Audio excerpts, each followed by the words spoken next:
Hello, my name is Darcy Flansburgh, and this is The Limits of Our Language, a podcast about digital writing across the curriculum for teachers who believe in the need for development of multiliteracies inside and outside of the classroom. It is a blustery day here in Ningbo, China. I have just ordered myself a black tea latte delivery from Starbucks after lunch to get myself through this Friday, and I have about an hour before I'm teaching my AP Language and Composition course. So during that time, I want to give you some tips and strategies for implementing writing into your classes without it disrupting your regular curriculum. So a little bit on my background. I have been teaching high school language arts, 9th through 12th grade, including AP classes, for 10 years. First in California, and now for about 3 years in Ningbo, China, at a private international school. I have worked with several teachers outside of the English department on cross-curricular and interdisciplinary writing projects. So these were projects, which means it wasn't an ongoing activity. They're very successful as projects, but what I'm hoping to do and what my goal is to create a systematic culture of writing. So I want to foster that culture at my school for digital writing across the curriculum, and I decided to do the podcast to share my experience here in case anyone else feels like it'd be useful for them at their schools. I have 3 goals for this project. One is to prove that everyone can write, and the second goal is to show that writing can be a means of going in depth in any subject area. And lastly, to utilize the 21st century resources available at my school for the sake of developing student digital literacy, which is it's a growing need in education at this time. Today, we're going to explore simple writing tasks for K through 12 teachers in subjects outside of literature and composition, though they can also be used in literature classes. And I'm just looking at them as examples that could be useful for any teachers. But first, let's consult the research. So, reading and writing should not and cannot be confined to English composition classes alone. We can read and write about any subject, any topic, in any grade. There are 2 articles that I found to be incredibly useful, particularly for teachers of subjects other than English. Paul Hanstead's 3 Reasons to Make Writing Across the Curriculum Part of the Conversation, and Kate Kiefer's Integrating Writing into Any Course Starting Points. Both of these articles provide good reminders as to why writing is an important part of education, and also what teachers can do to easily incorporate writing into their classes without taking time away from the curriculum.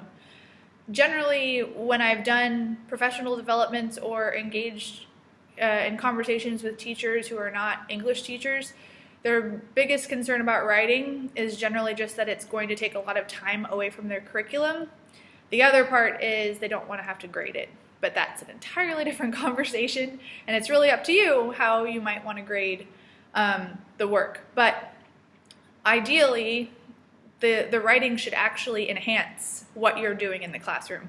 So Kiefer explains, writing about course material can help students clarify and deepen their thinking about the material, and it can help them remember the material more fully. So the idea is really that you're adding this layer of writing to help students really solidify the knowledge that they've gained in your class. According to Hanstead, the writing across the curriculum approach recognizes the varieties of discourse and discourse expectations students will be exposed to, both during their time in college and once they're in the workplace. So the other component of writing across the curriculum is to show students a variety of writing styles and formats so that they're not only experiencing writing in an English composition class, but they can see how scientific writing is formatted and conducted, how technology writing is done, how you can write about math, how you can write and reflect on art. So all of these ideas are really to show students the variety of writing that is done, and that it's not just something that you do in a literature class. So it is clear that writing can be integrated in any class in small or substantial ways, but the other aspect that we need to consider as teachers in the 21st century is technology. In the Harvard Educational Review, the New London Group's article, A Pedagogy of Multiliteracies, Designing Social Futures. It describes the need for pedagogy to consider the multiliteracies of their students and their future careers. So there's a lot of research out there with regards to why being able to write, but not only write, but write in a 21st century format. So communicating through email, social media, using all of those technology resources that we have is really important for students, because that's what they're going to be experiencing in the career they choose. No matter what career it is, they're going to have to use technology in some way.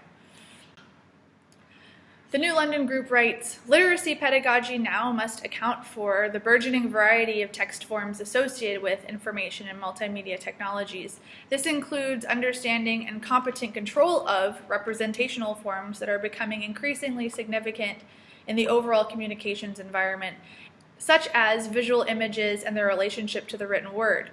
So in a K through 12 situation, it's not just about writing about what they've read, but it could be writing about a process. Maybe they're reflecting on how they solved a math equation. They could also be writing in a reflective way about a science experiment.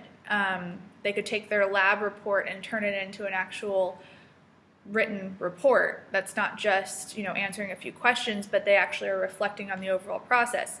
It's also reflecting on artwork.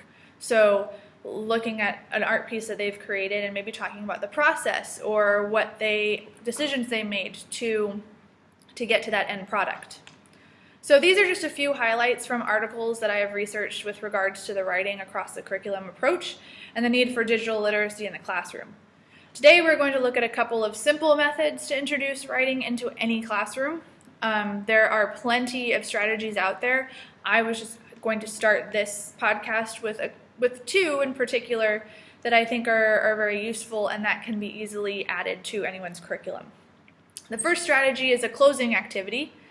That is a way for students to reflect on what they've learned in the lesson. So a simple way to do this is by using the school-wide learner outcomes. I have one outcome each week posted in my classroom, and I will ask students to reflect in various ways on their achievement of the learner outcome. At the end of the lesson, I ask students to verbally explain how they achieved this week's student learner outcome in class. Once everyone has shared, I ask them to write their achievements using the following sentence stems.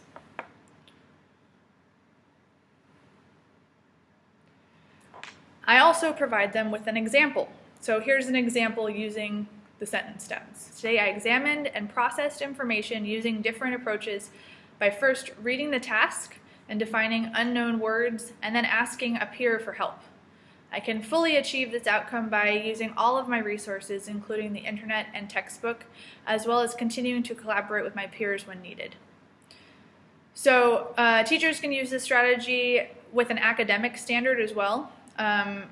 Some teachers, in terms of when they break down the standards, they'll break down the standards with the students, and then at the end of the lesson, as a closing activity, you could ask students to reflect on how they achieved the standard in class. And if they haven't achieved the standard, they haven't achieved the outcome, that's where the second part comes in, where they can say, this is how I can do it next time, or I need help with this component of the standard. So another writing to learn activity that I want to share with you is test answer justifications. At my school, we have a retest policy which allows students to retake tests for partial credit. I use the test answer justification method for students that have retaken a test and are still confused by the correct answers. So maybe they took the test once and they didn't like their score, so they decided to retake it.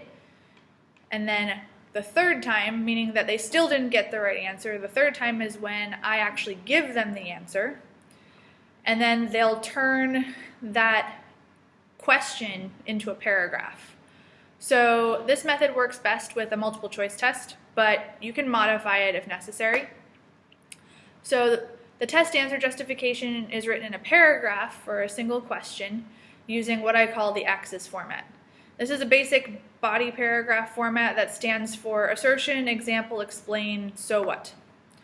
So students will first take the question and turn it into an assertion. They then provide an example from the test that proves this assertion.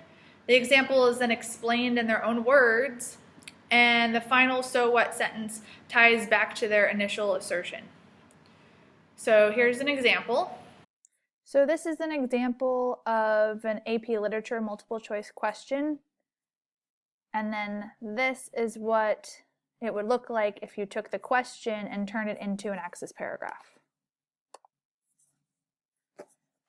So taking the question itself and then creating an assertion. The author refers to lofty-minded people in the second paragraph in order to call their ideas into question.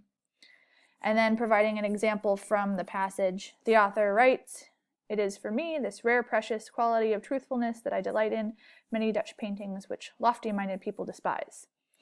Then the students would explain the quote in their own words, and then end with a so what sentence that ties back to their original assertion. So here's the second example of the test answer justifications using a question from an environmental science test. This question is actually not a text-based question, so it requires more student knowledge to create the paragraph. So the question says, which of the following pieces of evidence is likely to form the basis of an environmentalist's opinion? And when the student chooses their answer, they actually have to fuse that answer with the question to create an assertion, which looks like this. An environmentalist's opinion is likely to be based on what the consensus in science suggests. The student's answer or example would then justify that assertion. For example, the scientific consensus suggests that potential global climate change, deforestation, and species loss should be taken as serious problems. Then, for their example, they would actually use the other parts of the question to explain the reason that this particular answer is correct. So, the rate of human population growth declining, the abundance of food, and the increase of temperate zone regions in industrialized countries do not inform the necessary foundation of environmentalist philosophy. And then tying it all back to the assertion, whereas global climate change, deforestation, and species loss are measurable issues for environmentalist concern. So the Axis paragraph can be used to answer any question, really. It doesn't have to be multiple choice. It could be just a question that they're given for a reading assignment, or it could be a question on a worksheet. But basically, it's taking that question, making it into some kind of assertion, claim, argument, and then providing reasoning using a specific example. So these are two writing to learn tasks that can be employed in any classroom. Both of these assignments would be written in the student's Microsoft One notebook, which is what we use at our school. Some students in America have Google Classroom or Google Documents, but the idea is also that in writing it in a software system of some kind, they have it so that they can do easy editing. It's also practicing their digital literacy skills. And there's also the opportunity to do collaborative work. So some Google documents can also be shared amongst, say, a small group of students, and then they can peer edit or help each other to edit or revise those assignments. So these are just a couple of useful tips for creating a culture of digital literacy across the curriculum. Remember that my goals for this podcast were to prove that everyone can write, to show that writing can be a means of going in depth in any subject area, and to utilize the 21st century resources available at my school for the sake of developing student digital literacy. And hopefully I showed you today that these goals are attainable. In the next podcast, I plan to bring in a guest speaker to offer writing in the discipline strategies for STEM teachers and students. So there's obviously more specific ways of addressing writing in certain subject areas, but these are just two examples that could be used in any class. I hope you found them useful. I'm Darcy Flansburgh, and this has been The Limits of Our Language, a podcast about digital writing across the curriculum for teachers who believe in the need for development of multiliteracies inside and outside of the classroom. Thanks for joining me. If you are interested in getting more information about writing, literacy, writing across the curriculum, digital literacy, these are some of the resources that I used for this particular podcast.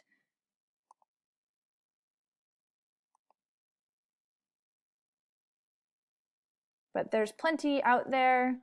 This is just a short list of information that you can find on this topic, and I hope you explore and continue to share what you find.